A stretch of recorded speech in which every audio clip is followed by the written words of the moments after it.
Hey guys, this is Death Condor and Vape666 here. Been asked by Matty225 to do a bit of a quick tutorial on the lava transfer from the Nether. Going to do a simplified version today. I think our Nether transfer used 3 pumps, but obviously the more pumps you've got, the quicker the lava comes out. So I've just picked a little spot here in the world. We've got a little lava pool. We've got one running up here. So there's your lava pump in the middle with some redstone engines, and at the top here we've got the liquid transposer, just a bit of pipe missing here,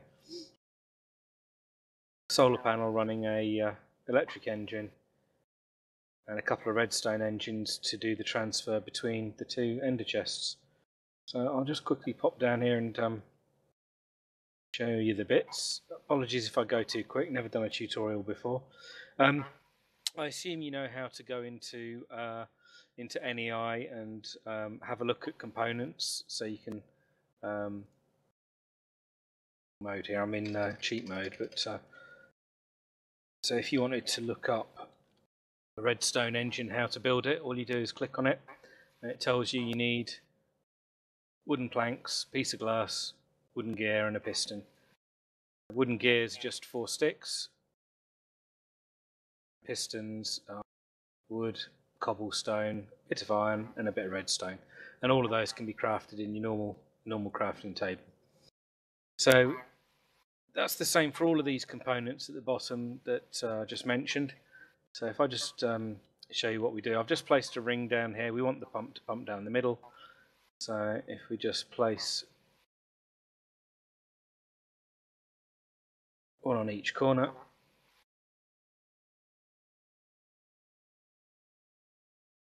land here, place the pump in the middle, like so. If you have any problems placing it, I tend to hold down the shift key. That's where you can see my screen drop down, and that makes it so you can place it over open blocks as far as I can tell. That's it. Start. Those 4 engines will actually attach themselves properly if I do it now. And that is the simple bit. Literally 4 redstone engines. We'll put a redstone torch down, one on that side, one on that side. That basically turns on each of the engines. And what you should see is the little nozzle extends down into the lava below here. Yeah, be careful dropping into lava. I'm in cheat mode, so I'm invincible. But so that basically does your pumping of the lava. So what you want to do to get the lava out of here, you need to use waterproof pipe. I've got some gold waterproof pipe here. Cobblestone will do it as well. I just tend to use gold because it's quicker. There. So same again. If we struggle, if you try and place something on the top, you can see, there we go, 1, 2, and you can see just right clicking on it, the tubing goes up like that. On the top of this here, we're going to want to put our liquid transposer. And this is the bit that will need configuring, so I'll do that in a sec. Put some cobblestone or stone down just so we can place bits. Right, and if we place an ender chest at each side, and if I recall right, let me just quickly check, be okay with a 1 gap, yeah. So if we place a normal ender chest at each end, you can see at the top they're currently shown as grey. One of these will be our sending, and one of them will be our receiving chest. Now to connect these up, you need to use wooden normal transport tubes. They're the items that allow you to take items out of a chest. And side are we going to make? At the moment that's set on blue, set on red. So I'll just show you what those are. In your liquid transposer here, you've got a couple of tabs. You've got your energy usage, you've got your redstone control to say whether it's on or off, and down in the green button you've got your configuration. So this little circle in the middle is your like washing machine sort of icon on the front. So if you go around the back, you can see it's got an icon. It's got just all the coloured little squares on it. So that front icon there is this here. So that's your back panel, that's your top, that's your bottom, that's your left, that's your right, as you're currently looking at it. So you can see this blue one here is that blue one, and that red one is that one there. And you can see that at the moment the blue is the in and the red is the out. Okay. Blue side, get ourselves sort tube. What we want to do,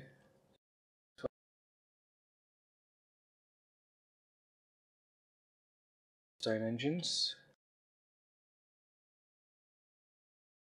there, and that, and those again will need a redstone signal. I think we can probably put one, turn both on.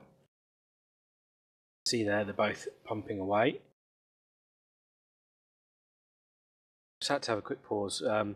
Basically, I've got these two brown wooden pipes the wrong way around. At the moment, the flow will flow that way from that chest over there to there. And what we've got on here is the red is the output and the blue is the input. So what we're going to have is empty canisters in there, which if we have a quick look, empty cells in there, and what we want is it to flow from there into the liquid transposer and to the output chest. So if I just use a wrench and right click on it, that will change. Right click on that one, that will change. For some reason got graphics lag, but although you can't see the cells coming through, didn't hit that. You should see that they are actually coming through there. At the moment, this liquid transposer is not getting any power, so it's not going to do anything. It's just going to fill up with empty cells. One thing to note: the redstone signal we've put on the back here, which is powering these two, the liquid transposer, by default, the control is set on this middle one, which actually turns off, if you've got a redstone signal, turns off the liquid transposer. So if you set it to the one on the right, you can use a single redstone torch to power all three. Otherwise, you have to delete the one in the center here and put one either side of the two redstone engines. But it's simple enough just to configure it that way so that it turns on. The ender chests, what I'll just quickly do is show you how to set to color these ones. So our in one is, I made it blue, red, blue. I had to change the colors because it was throwing all the stuff out from my other chests. But if I just go and place down an ender chest here, I'll chuck one over here. If I want to color that ender chest, literally, you just use the raw materials, so rose red and lapis lazuli. So if we want that first one to be blue, red, blue, all you do is you go to it, you get the cursor, and right click on the ones that you want to change the color on. Just as simple as that. So right click and right click. So what you should see now, we get rid of those, is this chest, which was the inlet chest. Go and take those out quickly. Drop them out. If I put those back into this chest, they'll start coming out slowly. but if I just go into here, you'll see they are there. So this means, what it means is that if this was the setup in the receiving end, this would be the liquid transposer here in your overworld area would be emptying the lava out of the cells and putting it in your tank, and it would be putting the empty cells into here, and then by the ender chest system they miraculously end up at the input to here, and vice versa. When this has filled up your canisters with lava, puts them in this chest, which has just got empties in at the moment, but it would be like that, and those would appear in this chest. So again, this will be the inlet to the other side of the world, which is, to be honest, it's just exactly the opposite of this build, but you change the bucket here. That's currently to fill buckets, and that's to empty buckets. Very simple. To power this liquid transposer, out here, just because it's a test world, I can just set it up with a simple electric engine and a solar panel, just to give you an idea of what it does. And the engine, again, the engine needs a redstone signal to run it. Oh, hello, Mr. Enderman. Now what you'll see is this is only a fairly weak setup for powering this. So if you look at the liquid transposer, you can see here that the EUs, Minecraft joules are going up very slowly, and you need about 2,000 to start this off. So in the Nether, what we actually did was, instead of using a solar panel, we used a geothermal generator, which basically does exactly what this setup here does. It takes a pump, gets some lava, the lava goes through waterproof piping into the geothermal generator.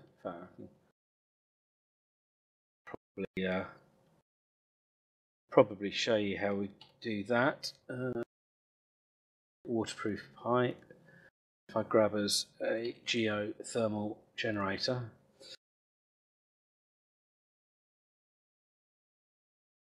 all we did was, if I replace that there,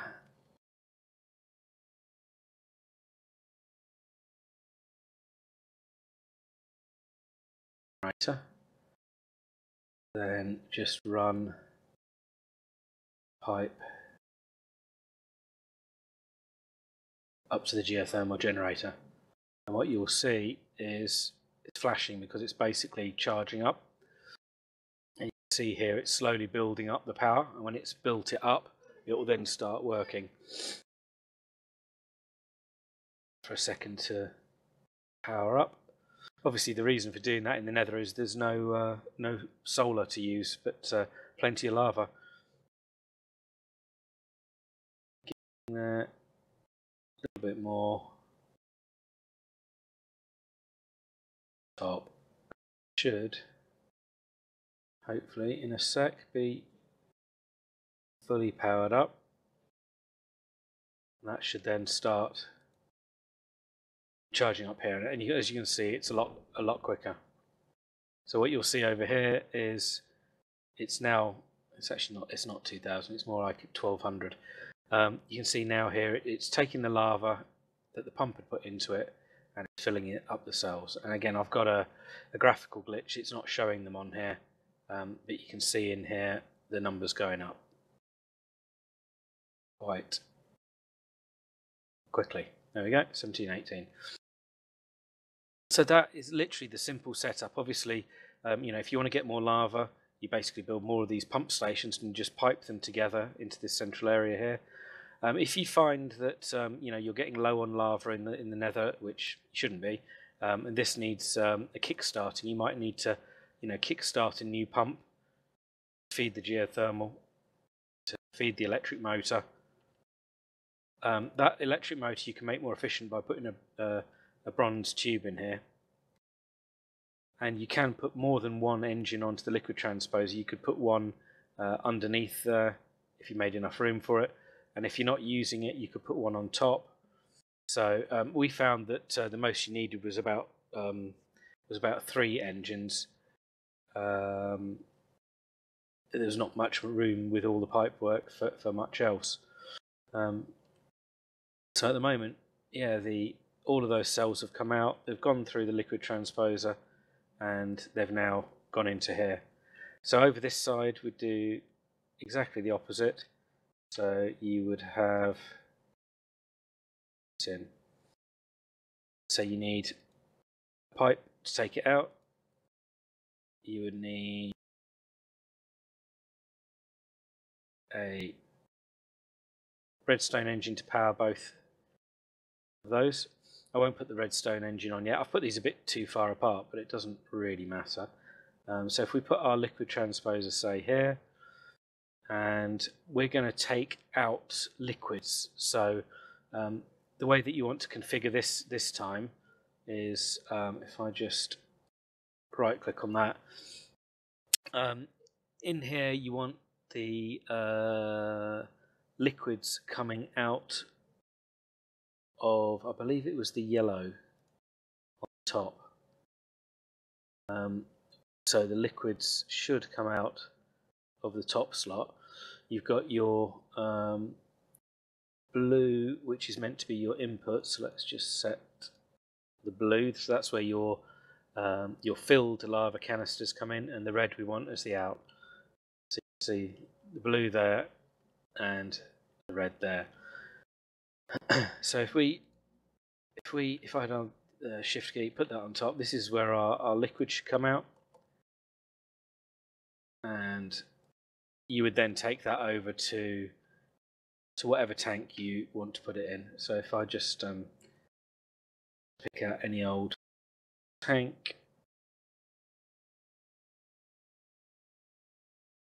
put tank in place. I was using obviously railcart tanks in the main one because they can hold a lot more. If we do that, you can see that should then. So if we do the same setup here, and we have the electric engine, a geothermal generator, and we run ourselves. Sorry. Oop, don't fall off the edge. We run ourselves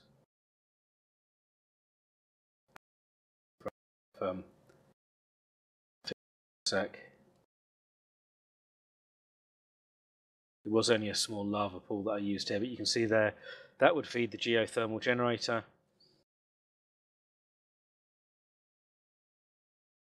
Got that set up correctly. I'll put the same redstone signal on there, so that'll require a redstone to actually work. And then all we need to do is, using some normal pipe, normal stone or cobblestone pipe, connect from there. So hopefully now what we should see is, if I put a redstone signal onto these here and here, they'll start working. See, oh, the graphical glitch has stopped. So it's taking a cell, and it'll put it in here. This hasn't powered up yet. Right, I've connected up the geothermal and got some power going into it, so you can see it's fully powered up. And all the cells have just shifted themselves from over here into the liquid transposer. One thing I haven't done is I haven't yet changed the bucket. So if I now change that, that thinks it wants to load, but if I want to unload and empty the buckets, what it'll do is, you can see there that it's starting to unload into its internal buffer, and then it's going straight from the internal buffer over there into our tank, and you can see all the empty cells going back to here. So they're appearing in here, but they're instantly getting sent from this chest, which they're appearing in, over this liquid transposer, who's filling them up again, sending them into here, and back to the inlet of this device over here. The reason they're chucking them out there, turn that off. should be off.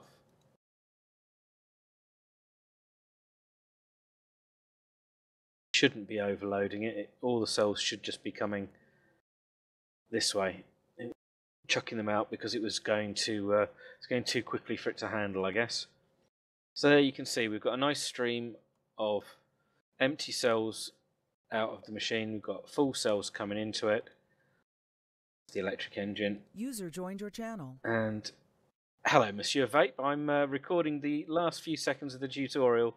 Is it an inopportune moment then? Absolutely, absolutely. Well, this design's yours, so as much as it is mine. And that's basically it, really. You can see there we've got one side unloading and one side loading. Obviously, this section here would be in the Nether, and you would put yourself a world anchor. As I say, for me, world anchors are broken, but for the version that you've got, it may be working. And all you need to do is put your world anchor down.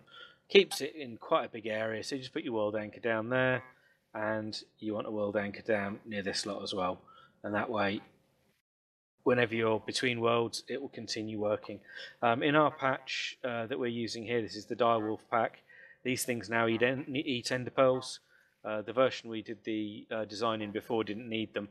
I find them, to be honest, a pain in the butt, but we haven't got them working properly here. But, that's basically how you put them together.